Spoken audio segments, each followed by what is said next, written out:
ते आपण मागच्या वेळेस बोललो. हे विषय ना कलेक्टर सरांकडेच ठेवावा लागतो.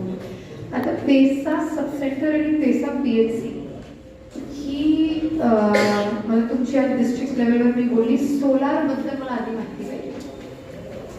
पेसामध्ये किती PHCs आहे तुमच्या? चोपडाकडे पेसामध्ये किती PHCs आहेत? एक. रावेरला, यावलला 3च PHC आहे पेसामध्ये. बाकी पार्शली म्हणून 1 किंवा 2 गाव आहे.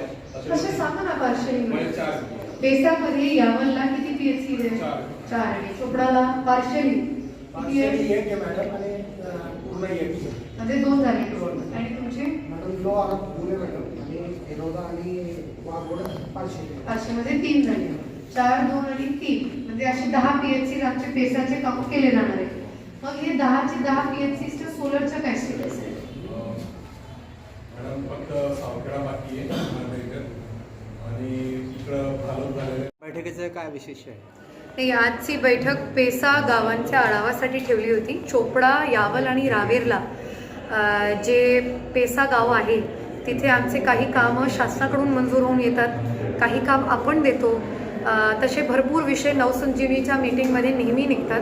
म्हणून आज मी मीटिंग लावली आणि इथे लावली. विशेष म्हणजे काही सरपंचसुद्धा तिथे आले, शक्य झाला त्यांच्यासाठी येणं, म्हणून मी इथे मीटिंग लावली. मीटिंगमध्ये पेसाच्या कामांचा खर्च, पेसाच्या कामांची पूर्तता, आम्ही एक विशेष मोहीम सुरू केली जिल्हा परिषदेने की प्रत्येक पेसाच्या ग्रामसेवकांनी त्यांच्या गावात जाऊन राहून विशेष आराखडे तयार करायचे. म्हणजे त्या गावाला पुढच्या 5 वर्ष कुठल्या गोष्टीची गरज पडू शकते, ज्याला आपण जिल्हा नियोजन समिती किंवा प्रधानमंत्री धरती आबा योजनामध्ये त्याला कसं देता येईल याचीही चर्चा झाली. रावेरमध्ये ऑलरेडी हा कार्यक्रम चालू झाला आहे. यावल आणि चोपडा आजपासून सुरुवात करेल. बरं मॅडम, एक प्रश्न असा होता की यावल पंचायत समितीच्या अनेक तक्रारी आहेत, आंदोलनं झाली, मोर्चे निघालेत, त्याच्यानंतर 2 आमसभा झाल्यात आमदारांच्या खासदारांच्या उपस्थितीमध्ये, पण त्या प्रश्नावर कुठंच काही मार्गी लागत नाही आहे. लोक इतके परेशान झाले. मार्गी लागले. 2-3 ग्रामपंचायती इथे ज्यांच्या तक्रारी होते ते तक्रारी आपण क्लोज केले. आमदार महोदयांच्या घरकुलाच्या सभेमध्ये जे विषय निघाले ते 100% क्लोज झाले. म्हणजे आता विषय क्लोज म्हणजे आपण जेव्हा म्हणतो की विषय बंद झाला तर काहींना वाटते माझं काम झालं नाही म्हणून तो विषय बंद झाला नाही. पण काही काम जसं 1-2 गावाची होती की आम्हाला जागा मिळत नाही, तर त्याचे घरकुलच मंजूर नव्हते म्हणून जागेचा विषय नाही. तर असे भरपूर कंप्लेंट तक्रारी आम्ही आमच्याकडून क्लोज केलं.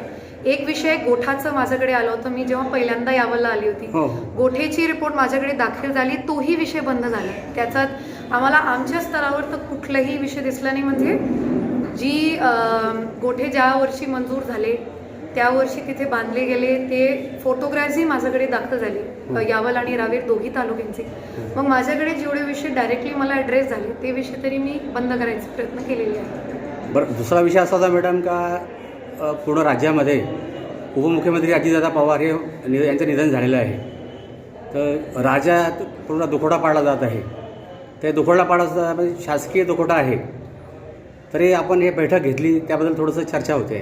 नाही, त्याच्याबद्दल म्हणजे फार शॉकिंग आणि म्हणजे पर्सनली माझ्यासाठी खूप शॉकिंग न्यूज होती. कालचे शासकीय कार्यालय बंद राहिले, राज्यस्तरावर दुखोटा जाहीर झालं. तर त्यामुळे आपण सगळे सांस्कृतिक कार्यक्रम, काही आमच्याकडे विशेष कृषी प्रदर्शन चालू होणार होतं तेही आपण पोस्टपोन केला. त्यामुळे पण हे बेसिक शासकीय काम आहे. आंतरिक मीटिंग होती, कुठल्याही प्रकारचा कार्यक्रम नव्हता, म्हणून ही मीटिंग घेण्यात